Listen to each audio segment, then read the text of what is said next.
All right, my name is Rich Schmidt. I'm here with Eric Lemelson at his home in Portland. It's July 22nd, 2020. Eric, thank you so much for joining us today. First question, and most important for our purposes today, is why wine? Why wine? Wow, that's a big question, Rich. Wine for me wasn't something I intended to wind up doing. It was something that had some intention connected with it, but it kind of pulled together a bunch of different things that interested me in life, and I don't necessarily see it as an endpoint. It's a interesting way station and part of my life. It's not the entirety of it. And so to answer the question effectively, I think I'll just mention a few things that kind of capture the essence of it for me. One is in a world where people get more and more specialized in terms of what they do. I think it was Robert Heinlein, a science fiction writer, said that specialization is for insects. And I'm a firm believer in that. And you can be in the wine business and be super specialized, but I think it's friendly to generalists. And I'm a generalist, and an offshoot of that is I see wine as something that's going to resist, it will continue to resist commodification to the extent that anything can in this world. And that interests me because, as I've said a few times, if we get to that fully commodified place, you could grow corn or soybeans or anything, and that doesn't interest me in the slightest. So I guess to crystallize it, there's still magic in it, and when magic goes out of the world, that's when I sort of get off the train. There are, even after being in the business for quite a while, there are still things that you can't predict, that you can't necessarily plan for, that capture the essence of what makes nature so interesting. And magic is probably the best single word I could use to describe it. And then maybe finally, it's been something that's drawn on parts of myself that I didn't even know I necessarily had or had any abilities in. And that's an exploration, and so the exploration becomes as interesting as the goal, which is to make interesting wines. So. Tell me a little bit about life pre-wine. Tell me about kind of growing up and heading off to school and some of the decisions you made at that point. Some of that may be from stuff you have read that I've blathered that's exited my mouth in the past. I wound up in Oregon by a circuitous route. I grew up on the East Coast in suburban New Jersey, and there was something about that life that, there was something central that was missing, which was sort of a direct, intimate connection with nature. I have rarely been back to the town I grew up in, but the area is noteworthy for highways. None of this will surprise you guys. Highways, shopping malls, more highways, and an extremely dense population without much in the way of nature. The last natural area in my hometown was mowed down for a subdivision when I was a teenager, and I wound up going to school in Vermont for a few years, a small college in Vermont, and then something beckoned to me. I had never been to the Pacific Northwest before and didn't know anybody here, and wound up applying to transfer to Reed College in Portland.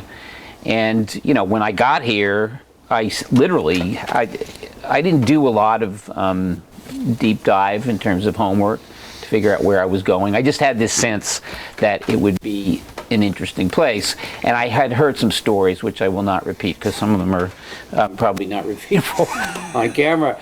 But about what to expect at Reed and what to expect in Portland and in Oregon, and I was never disappointed. Let's put it that way. There's a lot of this was a time when Oregon wasn't really on the map as the the groovy place to move to that it is now, and the pace of life was slower. It was I can remember as if it was yesterday going hiking in the gorge and not seeing anyone on some trails, which you can't imagine these days. Even on weekdays in the summer, the parking lot's full. I went on a hike in southern Oregon in a wilderness area that I now own property adjacent to and spent a lot of time down there. And it was July 4th weekend, and literally the only people I saw all weekend were two friends of mine from Reed, who we didn't plan to be there at the same time. I just saw them on the trail. I was like, hey, how you doing? So there were things about Oregon that were just immensely appealing to a suburban kid from New Jersey. And what was the question initially? Sorry, this is where I really ramble. It's perfect. It was background. Right. Yeah, so, I got off the plane, wound up at Reed, made friends immediately, and felt at home, which to me was sort of it blew me away to have, within a couple weeks, have a connection to a place that I didn't necessarily understand rationally. It just felt right. And it felt more right the more I explored and, saw the backyard that we all live in. And eventually I realized I was meant to be here for whatever that's worth. Mm-hmm. And I mean, for me, that's worth a lot. Mm-hmm. I have at times sort of turned down, job offers or job hints. At one point, I've been politically active off and on at times during my life. And at one point I was offered a job in D.C. working for, a politician. He offered me the job, and I actually turned him down because I didn't want to live in D.C. Because what's the point of having a cool job if you come home and you're not at home? You're in some foreign place. And DC's interesting, but it's not a place I would ever consider living. So, much beyond that, I had a kind of motley collection of interests in life, and I went from politics to law to sort of small business at times, had a lot of different jobs, but was centrally interested in environmental policy, and eventually went to Lewis and Clark Law School after graduating from Reed and taking a number of years off and doing lots of different things. Worked in the Oregon legislature, worked on some campaigns, worked developing some small business ideas, and then eventually wound up in law school studying environmental law at Lewis and Clark. And when I was finishing, I had at that point already bought a small piece of land about 20 miles from downtown Portland. And I was fortunate in that, without really intending to, I had stumbled upon great land. It was a little high elevation. The property is about 1,000 foot above sea level. So at that point, it was considered too high to ripen Pinot Noir regularly, but that's turned out to be incorrect. I had a hunch, and I'm not the only one. And so I wound up buying that property, which was really inexpensive. This was a long time. It was like 31 years ago. And when I was finishing law school, I wound up planting a couple acres a few years later, just sort of at the hobby level, to investigate a hunch I had about farming, which I don't think anybody's farmed in my family since maybe 3000 BC, somewhere in the Middle East. And so my family thought I was crazy, and maybe they're right. But it was steep learning curve, made lots of mistakes at first, which was the benefit of starting small is deer hit your grapevines and munch all afternoon, and you come home from Portland, which is literally what happened. I built an electrified fence, and I didn't do a particularly good job. And the deer were able to I watched them. They went right through the fence. They sniffed the period of the signal. It was one of those click, click, click, and they waited for that period, and they went right through the fence and didn't get shocked, and they're sitting there happily munching in the sun, and I come home from town, from work, and realize, oh, I really screwed up this one. But luckily it was just, 2 acres. Learning by doing, I found, was a really suitable approach for me. And I didn't it was a few years before I really jumped in both feet, big time. I'm curious how you kind of the transition in your mind from environmental law and policy to farming grapes specifically. How did you get to why a vineyard? Why not plant something else or grow something else? Yeah, I don't think I would have been really all that interested in growing corn or soybeans or being a full-time farmer of a commodity crop, because wine growing combines the farming, the science part of it, which I never really learned formally, and the fun. And while I enjoy the manual labor part of it a lot, without the magic part of it, there may be some magic in growing corn. I don't want to diss conventional farming, but for me, when you combine all that with the business development part of it, and the fact, look, for a period of time, unlike in Europe where grapes are just part of your backyard, right? It's a lifestyle, and wine is a part of a good meal, and conviviality and socializing and what have you. Here, it's been turned into something that is maybe a little overblown. Winemakers are sort of cultural icons, or have been. I think that's going to probably subside. But it certainly wasn't hard to justify taking a career, sort of a turn out of sitting at a desk under fluorescent lights with a suit on, which is something that really appealed to me very much. And I do enough environmental policy work and activism in the rest of my life to satisfy that part of my brain and my soul. Doing it full time, other people I think are probably just better than me at tolerating that, and I've been lucky that I don't have to do that. So, fire away. So the piece that I realized I left out when I was taking a leak just now, I was at a restaurant, which is no longer around, called Zephyros in Northwest Portland, 21st and Everett, I believe. And it was one of those restaurants where you go to have a nice meal, drink some interesting wine, and then lots of people, people who you would only see at Zephyros would be there, Governor Goldschmidt, governor of the moment, and various other types. And we ordered a bottle of one of the early Beaufrere wines, Mike Etzel's wines.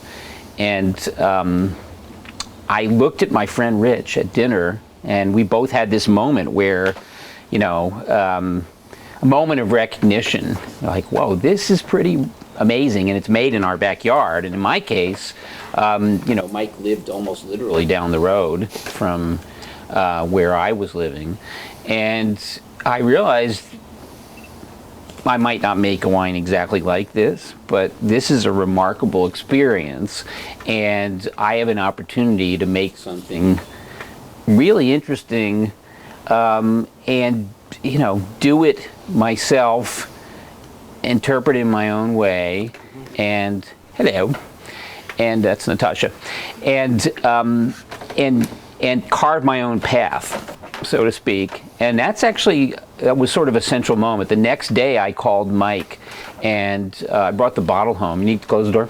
Okay. I called Mike and asked him if I could come out and visit with him, and eventually he relented. I mean, I was relentless. I kept calling him because he was busy, and eventually he said, okay, just come out tomorrow and we'll talk. And I wound up spending a couple hours with him, and that wasn't the beginning of the obsession. That was a noteworthy point in the obsession. His wines, I still regard his wines as some of the best examples of what we can do here. So.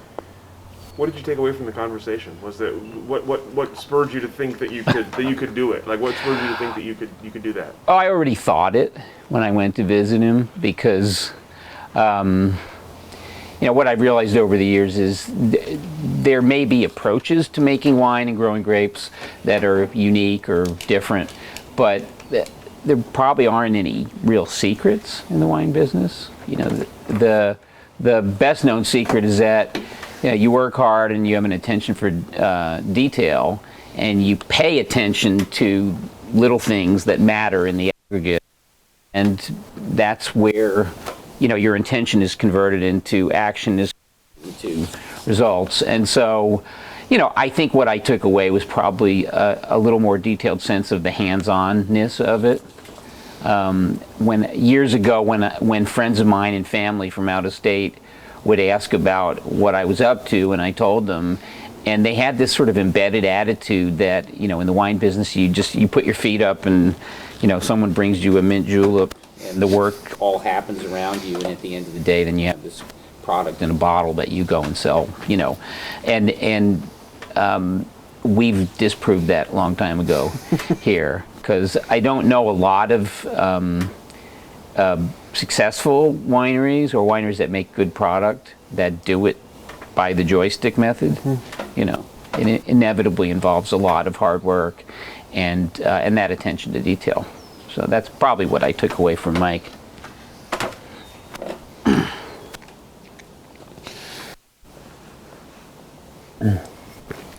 You mentioned planting the vineyard as kind of a hobby and keeping it small at first and making your mistakes. Tell me about what prompted you to take that kind of leap in with both feet and expand into what it would become. It was a few years later. I was having fun. I was having a really good time, and I enjoyed things that I wouldn't have guessed I enjoyed. Like I don't want to overstate this, but we were organic from the start. We didn't get certified for a while, but I had intended to be organic right from the beginning. And that first summer, after planting 17 additional acres, I went from 2 acres to 19 acres at a different site where the winery is today. We had to hand weed. And I don't know if you have a sense of, 17 acres is like most of this neighborhood.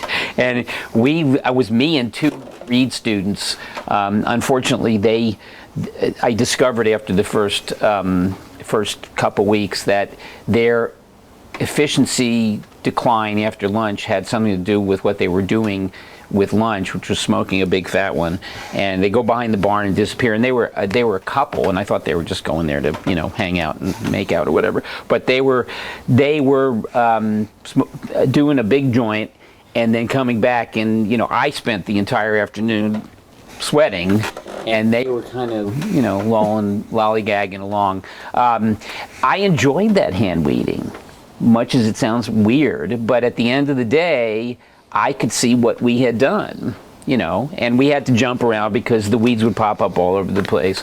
But by the end of that season, I felt like I had accomplished something. I could put my hands on it, literally, and those grapes, it's a much longer story because we prepared the field properly. I didn't cut any corners. I did all the work myself with the exception of the really heavy equipment. I had the property ripped with a big tractor, and I couldn't do that myself. I didn't own the equipment. I didn't know what I was doing.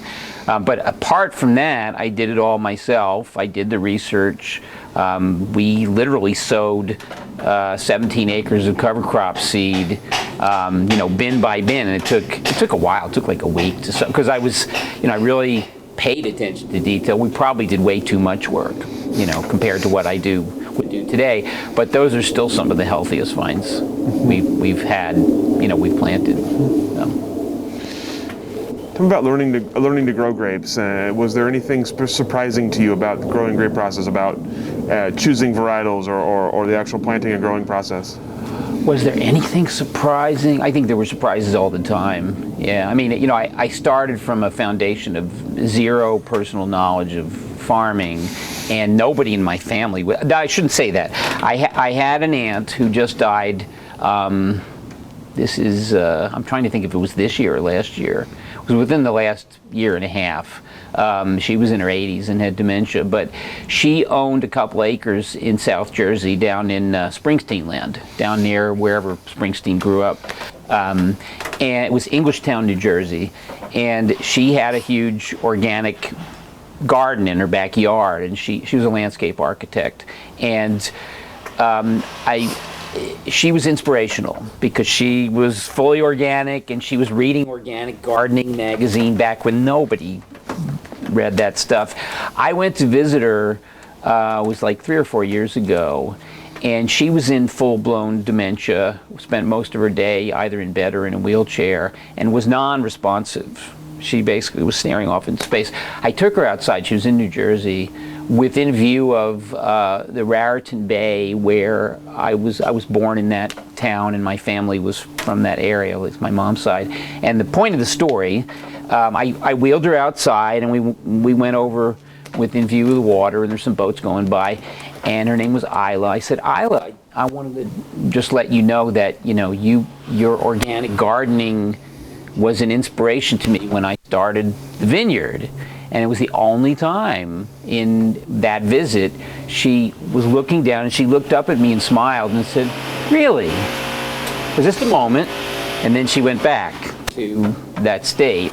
But I did connect with her, and I did get some inspiration from that branch of the family, and also I think from having two parents who were creative types and were open-minded about a lot of things. And I bought the first property that I bought. I moved out there, the 2-acre property, which is now 22 acres, had hazelnuts on it, and we had to knock the hazelnuts down eventually and get rid of them to expand the vineyard. And my dad, who was not known for, an awesome sense of humor, his famous line from that was from nuts to grapes, rather than grapes to, I guess you had to be there. But he found me very amusing, being the only one in the family who would ever engage in anything weird like farming. What? You're growing what? You're doing, I got a lot of those kinds of questions from extended family, and then it was only later on that I had product that they would call and take a momentary interest in the product, sure, especially if they could get a case for free. So. How did you choose what to plant? That was sort of just educated guesswork. I mean, I knew what I wanted to get as a result in terms of ripening characteristics. I did not know a hell of a lot about flavor profiles. I learned that by tasting. But back in the late 90s, when I was getting started, there weren't a lot of people who had the next generation of Dijon clones. They're old clones now, but 777, 667, 113, 114, 115. There were people who had them. You had to look. And I would say virtually no one had any sense of what do you get when you plant Wadensville on volcanic soils versus sedimentary soils. Mm-hmm. And what do you get when you plant Wadensville in the Yamhill Carlton district versus, say, parts of the McMinnville district? You get different wines, and it gets much more detailed than that because it's site by site, right? But you can draw inferences from other people's experiences, and people didn't have that much experience, so it was a lot of meeting with people, tasting in their cellars, asking questions. And then, most people, not everybody, but most people enough to think that they had, the secrets. And people were very cooperative and very much willing to work together because we all benefit from that. Things have changed a little bit. I think there are some people now with attitude, but I still think they're in the minority. So, yeah, I learned by doing and paying attention and, assuming for the most part that I really didn't know very much because I really didn't know very much. You mentioned Michael Edsel at Beaufair as obviously an inspiration. Who else were you impressed with, I guess, as you were tasting and learning in the early days? Doug Tennell. I haven't seen Doug in a few years, but I used to see him regularly. And he spent a lot of time figuring out how to grow organically. I'd say he probably spent more time in the early days than anybody. He also had a pretty noteworthy career in something very different before he started making wine. And so he was a big influence. I knew the Ponzis from several previous lifetimes. At one point I dated a woman who was really close to the Ponzi family and had dated one of the Ponzi kids. And if I have that right, it's a long time ago. And so I was invited to family events, and they were very friendly and warm and open. And also, to the extent it mattered, which it did to me, politically we were on the same side. I remember going to see a Native American tribal fisherman whose cases went to the Supreme Court to establish tribal fishing rights back in the 80s. I mean, this was a big deal. He was a very quiet, soft-spoken guy. You could barely understand him because he had just been released from federal prison for catching 5 fish out of season. And he was in his mid-60s. This horrible case. The guy's name was David So Happy. And I turned around during his talk, and Dick Ponzi was sitting behind me with Nancy. And I had that experience more than once at various events. And I had that experience a lot with folks in the Oregon wine business who were simpatico and involved in the community. But you asked specifically who. Well, eventually I got to know and worked with Eric Hamaker, who married Louisa. I got to know him through sort of mutual friends and respect his winemaking. Brian O'Donnell at Belpont wound up being a neighbor. I mean, I got to know him because I bought the property next door. I mean, I could give you a relatively lengthy list, but that would be sort of that would be sort of the core.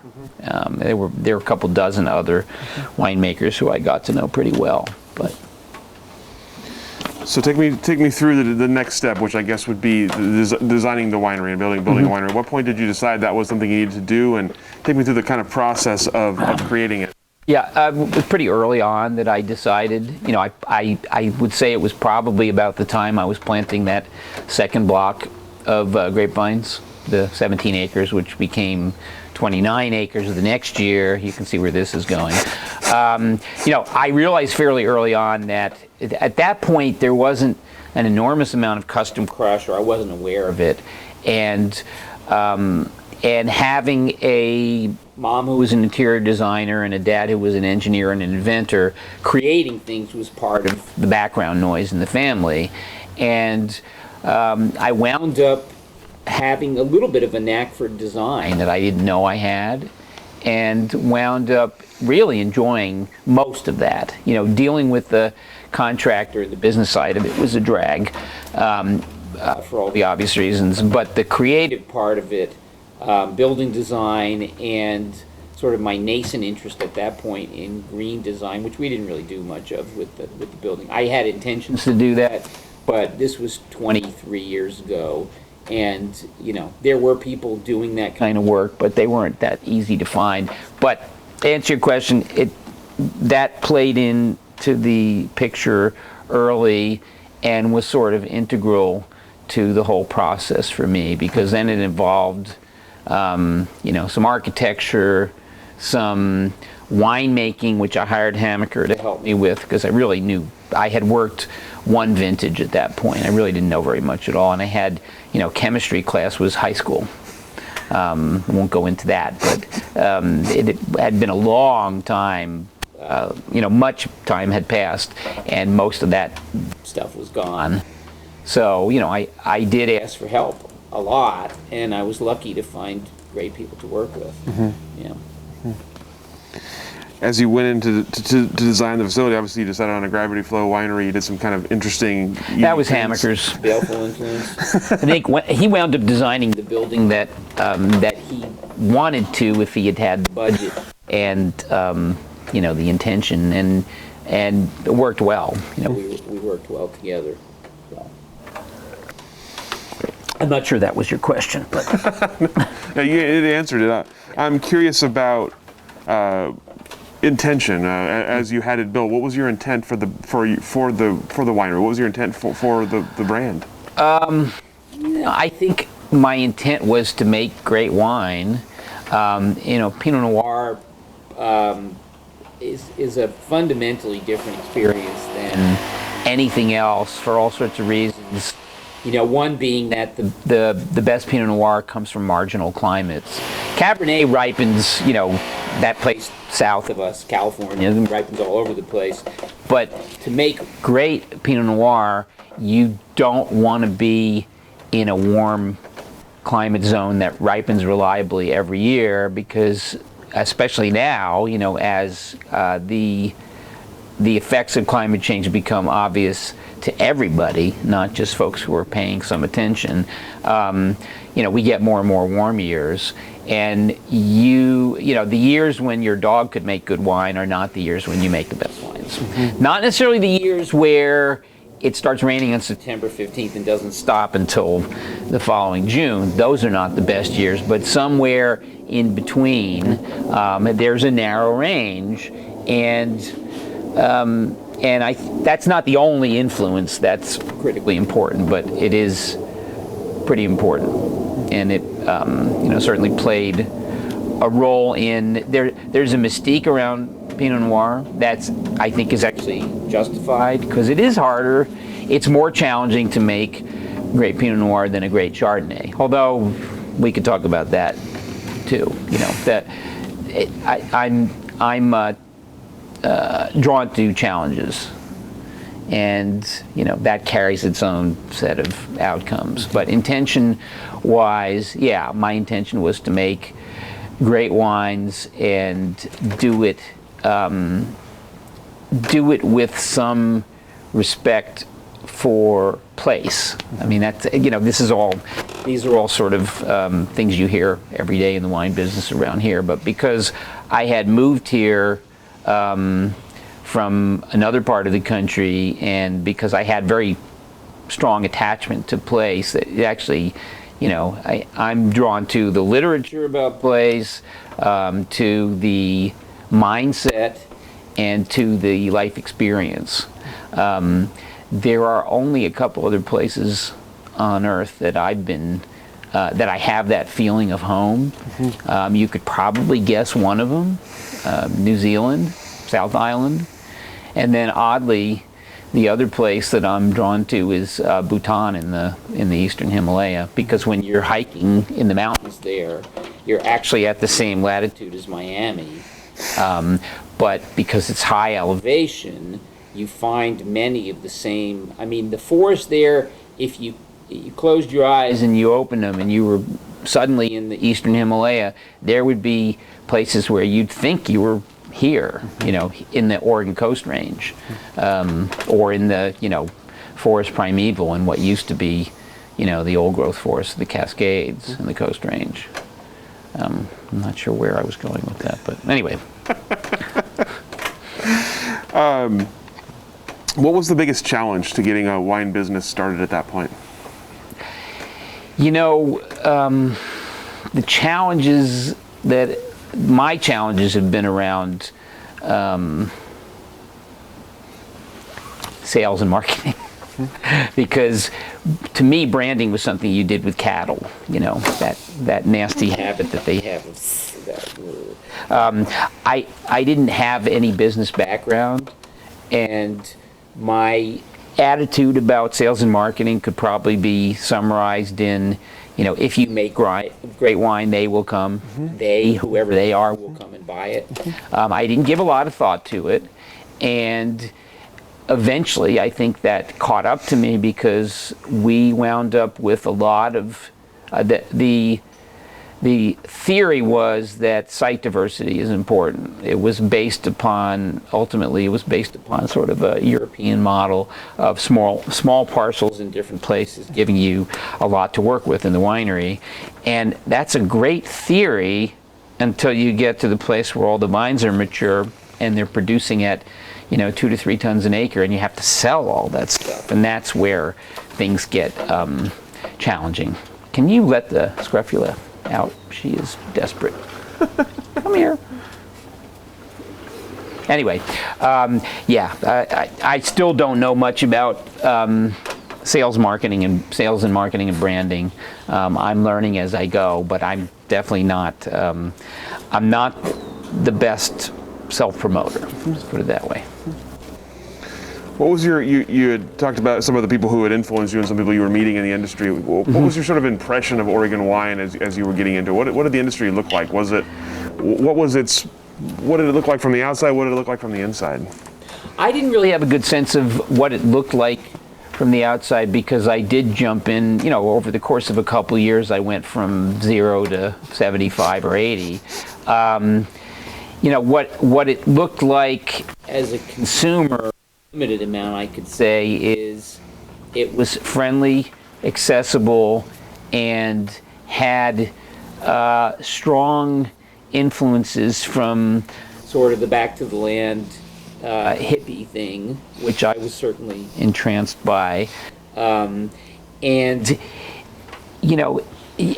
sort of reminded of in those early days, and I think we're not necessarily in a completely different world now. You could walk in off the street and talk yourself into a job at a lot of places and have a great experience. I'm reminded one of my favorite actors who died a few years ago, Peter O'Toole, Lawrence of Arabia, various other movies.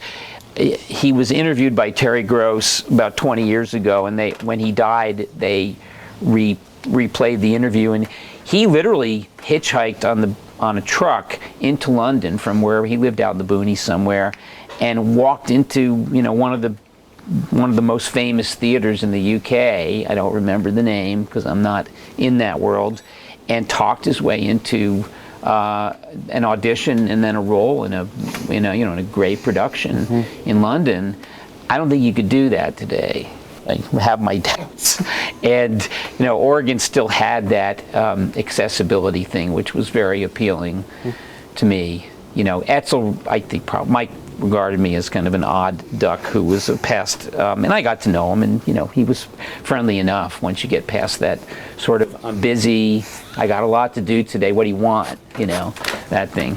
But I wound up appreciating the first part, which is I am really busy, but I will take some time for you if you pester me enough. Tell me about the growth of the business then, and I'm curious especially about sort of developing your kind of philosophy along the way. What wine philosophy, business philosophy, how that all kind of coincided with what as the business was growing? I think I don't know that I did a particularly good job at adhering to or developing a philosophy. The philosophy was, we're going to be straight up about what we're doing. We're not going to, we're not pretending at anything in the sense of, when I talk about sustainability, it's because that's actually what we do, not because I appended that to, for example, a business model focused on value wines in the $18 to $25 category and, making money by cutting costs in this way or that way, or, developing, direct sales corridor. I honestly, all along it's been, the story here is exactly what we say it is, and if you like what we do, have at it. We're generally pretty open and accessible, even to this day, and I think that's beneficial to Oregon. That, along with the reality of scale, is that what I'm trying to say is the climate and the natural resource base here combined will not produce highly profitable vineyard businesses, meaning, Cabernet producers in California that I read about in the magazines that can ripen 5 tons of the acre and sell the stuff for $6, $8, $10,000 a ton, all sorts of delusional architecture. And that's probably changing now that the world is changing in fundamental ways. But we will never be that industry, that business, and I think that's great because marginal profitability tends to reduce the interests of large corporate entities in getting into and staying involved in the business here. You might have, I think you're always going to have some interest by multinational corporations, but it's not going to be like California. I haven't been in Napa for a while, probably 10 years, but the last time I was there, it was, it was like the high-end agricultural Disneyland model. And I remember going to a winery along, was it 120, whatever the highway is there, the main highway that goes through the central part of Napa, and pulling off in a few places, and they had more people parking cars in the parking lot than I had total employees. And and I read an article recently about Napa's challenges in the immediate present moment, and the uncertainty going forward, and the kind of values that people attach to land and fruit and wine. They're completely out of keeping with the reality of most people. And I don't know where they go from here because there are only so many, billionaires in the world to engage in those kinds of activities. And I think what's going to happen is you're going to increasingly lose a younger audience who really don't give a shit about the glamour part of the wine business. They're looking to have authentic, the word you hear, authentic experiences. But it's true, and I think that's great. I think that's where Oregon should focus on, because we're going to fail dismally at other approaches that are capital rich and that rely on a world that probably is going to shrink. Anyway. We've done a lot of these interviews, as you know, and we've had a lot of people cite Lemelson Vineyards as an influential part in their journey. You're not just saying that. Not just saying that. A lot of people have worked. So I'm curious, hearing that, what it means to you to be kind of an influence for a lot I didn't know that in the valley. I don't. I have to think about that one. I'm not sure I'm entirely comfortable with that news. I'd be curious as to who they were. I'm not going to ask you, but to the extent that we've had any influence, I would hope it was around organic farming, authentic commitment to sustainability, which is a radically overused word. It's used so often now that I don't think it really has a hell of a lot of meaning anymore. Thank you. She actually does not tolerate heat very well, like me. And we're I don't want to delve too much into politics, but we are at sort of a critical moment in the history of our species on this planet, and we have limited time to make the kinds of changes that we need to make if we hope to survive and have some chance of living on a, I think life on planet Earth continues regardless of our species, but we'll either finish what we've started in terms of trashing things effectively, or we'll figure out a different way to live. And to the extent that I've had any influence, if it can be in that realm of people thinking about what is the role of the wine business in the greater world, because I think we can have as businesses that are sort of a hybrid between farming and something else. We have the possibility of influencing agriculture in positive ways. Farming actually produces enormous nasty inputs in terms of carbon emissions, toxins in the environment. You've got these, while wine is a very small part of the larger picture, it has an influence that's much bigger than its business footprint. And people listen to winemakers in ways that they don't listen to conventional farmers. Conventional farmers don't even register. And so I think we have an opportunity and sort of a responsibility in the bigger picture to not just tell a story, but to behave differently. So I was online during one of these many days when we're all sitting around on our butts. You guys are probably not doing that because you actually have a project to work on. But I've spent way too much time online in the last 4 or 5 months, and I noticed an article somewhere about the first generation of electric tractors, fully electric tractors, and having filled many a tank with diesel, and run it down over the course of the day, and you multiply that by millions of acres. It's a big part of our footprint. And what am I trying to say? I'm trying to say that I'm hoping will lead the way in terms of our ability to tell a story that's based upon what we're really up to, and not just something that's somebody from the marketing department says we got to do this.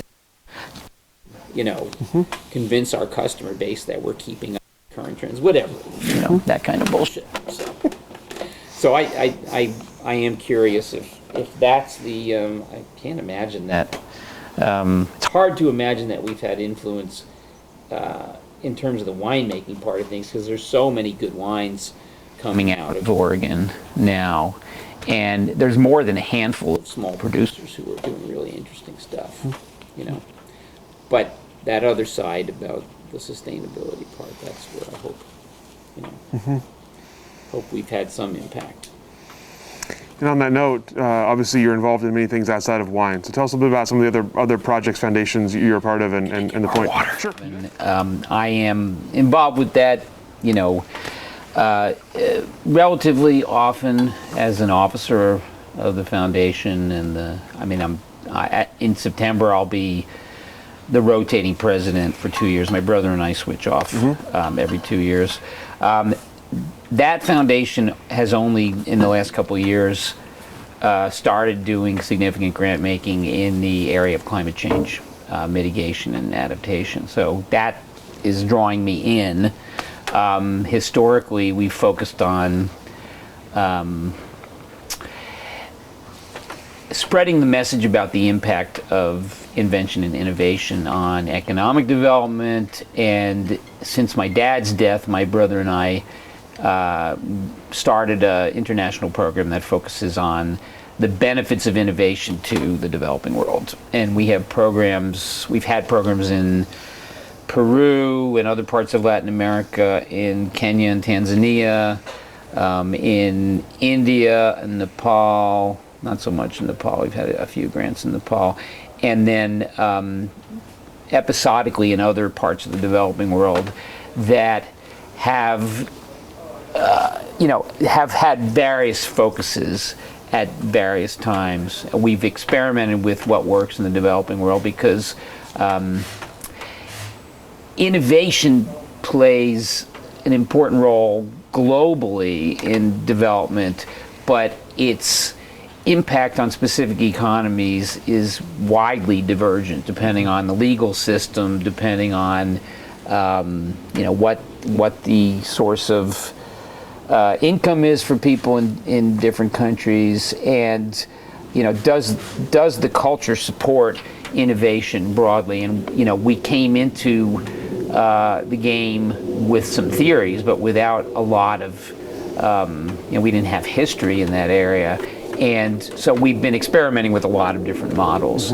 But the goal is to improve living standards for the bottom rung of the economic ladder, and we've been doing that work since 2001. So it's not something that we glommed onto in the last few years under outside influences. But my brother and I have both spent a lot of time in the developing world, and that was the source of that interest. More to the point, though, I have a small foundation that's based in Portland. We've been around for about 10 years, and we focus on climate change, adaptation, climate justice, and the developing world. But the truth is, we focus on the Eastern Himalaya. My board of directors is composed mainly of friends from college and law school, close friends, people I've known for a very long time, and we decided about 10 years ago that we would focus on the Himalaya region for all sorts of reasons. It's the roof of the world. It plays an outsized role in terms of regulating climate. The population is generally pretty poor, and they're being asked, for good reason, to sacrifice some economic development for the greater good. And these are countries with maybe 3 to 5% the income of this country, and they're not responsible for causing climate change. So I feel that we have sort of an obligation to help them in the transition to different ways of doing things. We chose Bhutan, was about 6-7 years ago. That was a little longer than that, because they've done, for a very small country with a small population, they've done a remarkable job at both preserving their backyard in a meaningful way. By that I mean 60% of the country is mandated to be primary forest forever in its constitution. Wow. So that's a strong commitment. It's not, oh, let's set aside some wilderness areas and we'll go in and log them when we need to, that kind of thing. They have huge protected areas with immense wildlife base. They have some of the last healthy tiger populations in the world, and snow leopards, which are, there's only a few hundred snow leopards left. I serve on the board of another organization called the Bhutan Foundation, which helps funnel Western money into Bhutan for development projects. And the executive director of that organization is a global snow leopard expert, for what that's worth, and tigers. And I get to mingle with some really interesting, committed folks in a country that's Buddhist to the core and serious about cultural preservation. And there's no other place like that country on earth. And time will tell if the culture survives intact, because there's a lot of pressure. Economic development is pretty rapid, but they're hewing to the conservation ethic pretty closely. And they have a concept called, it's not a concept, it's actually a fundamental part of their development strategy, called gross national happiness. They measure, rather than measuring for GDP, you measure cluster bombs and, Boeing and Lockheed Martin, and then things that are destructive, they all get measured as, positive increases in economic output. Bhutan actually measures things like, how much time do you get to spend with your family? Do we provide adequate primary health care for the entire population? Do kids have the opportunity to go to graduate school if they work hard and do, merit-based, they do well as undergraduates? And, for a country with a limited amount of resources, and they have had to ask for development assistance for decades, they're doing pretty well. And I'm maybe a little bit naive, a little bit optimistic, but it's a great place to work if your attitude is appropriate. We bring resources in and we connect them with information, but we're not there to tell people what to do, because that's that model has been tried and has failed over and over again. Still happening, but anyway, so that's another area that I do. That actually occupies a good chunk of my time in normal times, meaning that when we're allowed to travel places, the border's closed and there's no evidence that they're going to open them anytime soon, because they're really seriously trying to control the virus with the two largest countries on Earth in terms of population, literally on their borders. So, but that focuses on climate adaptation. Some focus on mitigation, but they're already doing the work by preserving their forests, and that's a long-term commitment. We've done some episodic grant making in other places, but Bhutan is our main focus. And then I spend times like this. I'm spending time thinking about the election, and I think we have an opportunity to change course once again. And if we blow this one, don't talk to me second week in November if things don't go well, because I don't know where you row to at this point. If you row, I think New Zealand is like probably 6 months if you got big biceps and you just keep rowing. I honestly don't know what I'll be doing. I'm being sort of half facetious about that. Yeah. Because, just in the area of climate policy, another 4 years and we will have completely given up any ability to influence anything for good reason, But, we could all talk about that all day. There's certainly enough energy going in that direction, negative energy. And beyond that, I have episodically done direct politicking in Oregon, but I'm in one of those periods now where I'm sort of, doing stuff behind the scenes quietly. It's a lot of admirable work in a lot of difficult places. I'm curious, have you... Bhutan's a pleasure to work in. It's one of the most fun places to visit if you guys ever have an opportunity. Hopefully they open their borders at some point. Yeah. How have you felt like with the various foundations, your foundation, the family foundation, have you felt like you've had more successes? Have there been more obstacles than you anticipated? Have you had more setbacks, or have you felt like you've been able to make some real positive differences? The family foundation, I don't really know what our impact is. I know what people tell us, but some of them are looking for grants, so they're sort of self-interested. We're cited as sort of a small to medium-sized foundation. We're one of the only players in that specific niche. So I think we've had some influence. I've certainly gotten to meet a lot of interesting, smart people, certified smart people. We could move indoors we're almost done. Okay. We're good.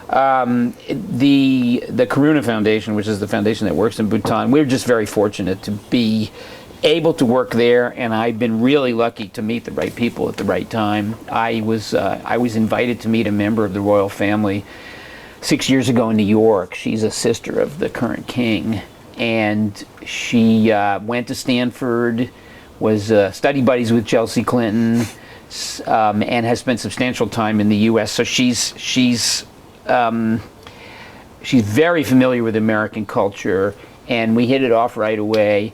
And I had this idea to help. They're building a law school, literally, like right now. They've been building it for the last couple of years, and the idea was to help them develop an energy-efficient campus for the country's first and only law school. The country only has less than 1 million people, so I hope they don't need more lawyers than a single law school can generate. And I flew to New York, had a meeting with her for a couple hours and proposed this approach, and she took it to her brother. It's that kind of country. The monarchy is not in power, but they have enormous influence. There's a parliament, and it's a representative democracy. I was having a good day, and the caffeine level was just right or something. I don't know, because she came away from the meeting excited, and things rolled after that. And we had been doing grant making for 3 or 4 years, but we didn't have the sort of imprimatur from people that matter. And now, given that it's a small country, we can be sort of a decent-sized fish in a small pond and have significant influence. What is the influence of Bhutan on the world stage? I don't know. It's certainly greater than 1 million people would suggest. And I have this kind of vague optimism that they'll have influence on the developing world, because they are charting a different way of doing things, and they have been non-aligned. It turns out that there are 3 countries that I know of in the world that don't have direct diplomatic relations with the U.S. North Korea, Iran, and Bhutan. And it's not because they don't like the U.S. I mean, U.S. has a presence there, but because they've been formally non-aligned for years, kind of like India was. And they do that successfully and manage to mingle with a lot of different communities around planet Earth. And the story they tell is a compelling one. So, you know, I feel good about the fact that we've been allowed to work there for a while. So what's next for you? What are your kind of future plans as you look ahead?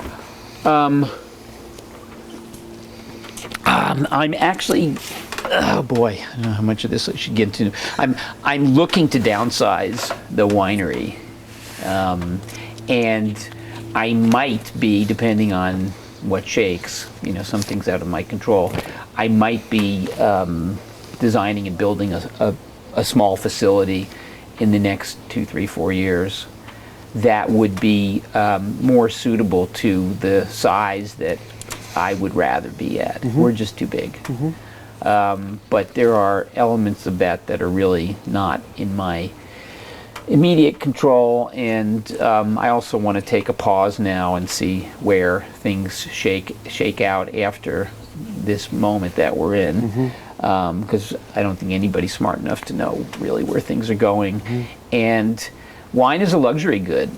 It's not, you know, the cost of the product that we make in Oregon, it's, you know, when you add on all the levels of profit that need to be taken by various entities, it's not something that people of, you know, low to low middle income can engage in on a regular basis, especially if you're organic and trying to do things right from, you know, from in terms of the community impact of your wages and your health care benefits and all this stuff.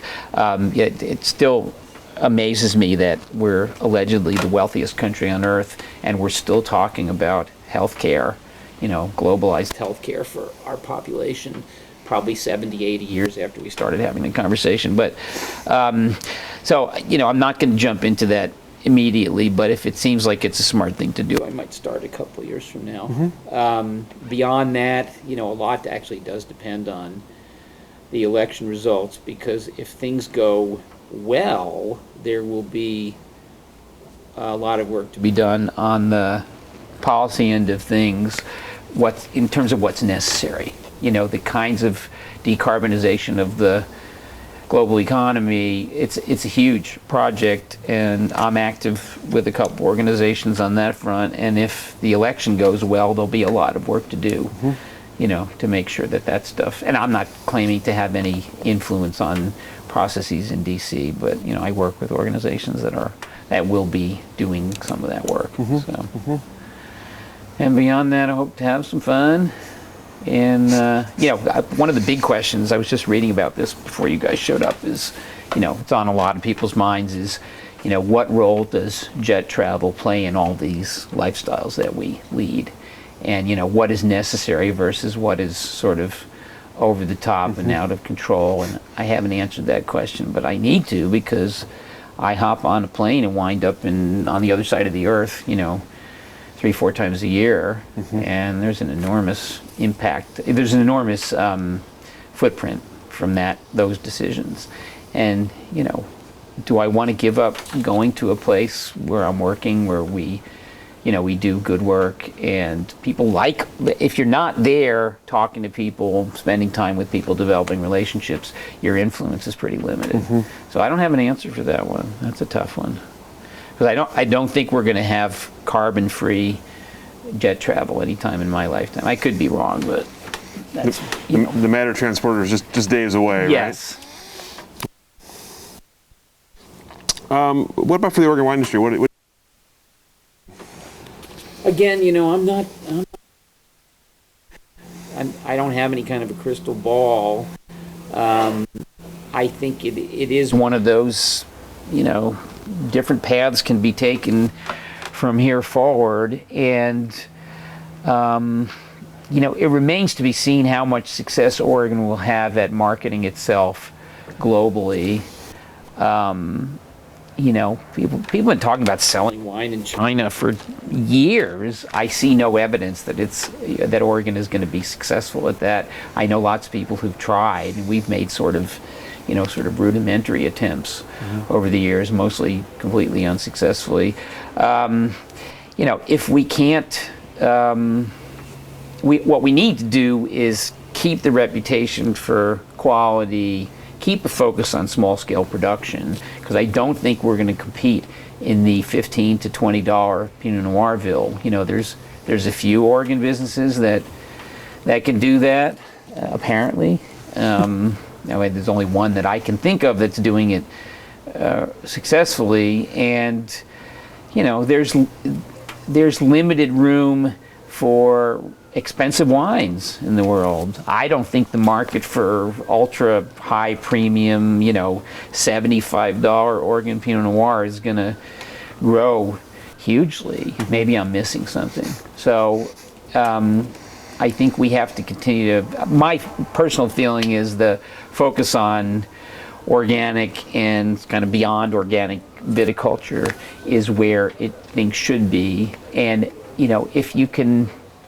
if you can genuinely produce at a small scale at high quality and treat people, your employees, the way they ought to be treated because they're busting their butt for you, you have a story to tell. And if it's a legitimate story, if it's an authentic story, maybe there's space for those businesses as time goes on.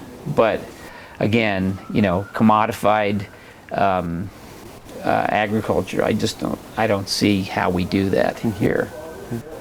From many perspectives, nor do I want to participate in that kind of world myself. So.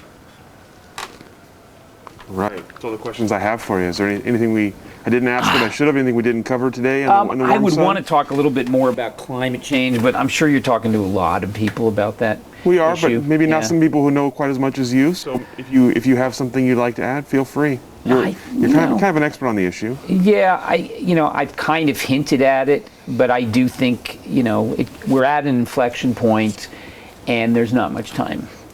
And I used to talk about this issue a lot when I spent more time going to wine industry events, which I did 10, 15 years ago.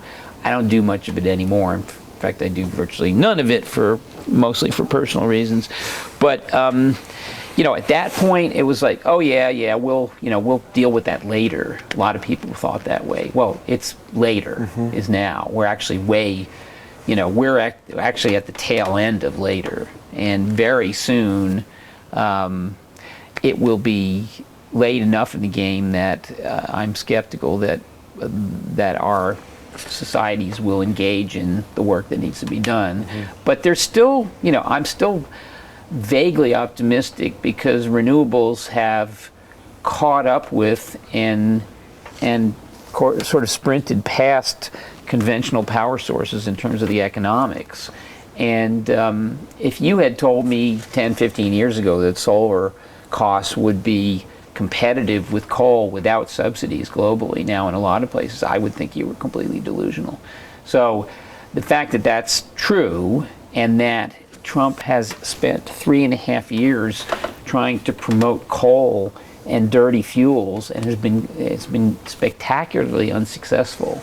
The last time I looked, the value of publicly traded coal companies, which is virtually all there are, they were down like 85 or 90% from where they had been 5-10 years ago. And that's all market forces. So if you take that and you add a little bit of politics in, you can change the equation pretty quickly. Now, is that enough to get us where we need to go? No. We need to do a lot of political work and organizing. And I think, how much have we spent? Like $2 trillion on since 4 or 5 months ago on recovery, whatever we're calling it. And I think the numbers I've seen, the Europeans have committed about 1/3 of their recovery money to no carbon, low carbon future, and we've committed 0 because of who's in charge. That needs to change, like yesterday. And that's why I'm saying, you're hearing this from a lot of people, but if we don't do that starting in November, I think it's a little late in the game. Mm-hmm. Yeah. So I obsess way too much about that stuff, but People have to. Some Yeah. people. It's important to have people like you doing that. well, we all got to, Obsession. we all got to do something going into the fall, I think, whatever that means. Whether it's calling up your relatives in Wisconsin and convincing them not to vote for the dude, there's a lot of work to be done, but let's hope it gets done. Things are looking okay now. If you had said 3 or 4 months ago, I was in a pretty dark place a few months ago, but he's managed to do it to himself. I just finished the book by his niece. I read it in 24 hours because it's a pretty quick read. Yeah, I don't know if you guys have seen it, but yeah, it's very telling. What a sick puppy. I read the book and I almost had compassion for him. Almost. Not quite. I haven't managed to muster it, but anyway. So that's all I'll say about climate and politics for today. Well, I appreciate that. I appreciate you having us here and hosting us and telling us your story and your thoughts. Sorry about the sun. No, it's all right. We're all good. We got warm together. We're all good. Yeah. Thank you so much, Eric. We You really bet. appreciate this. I would shake your hand, but we're not supposed to.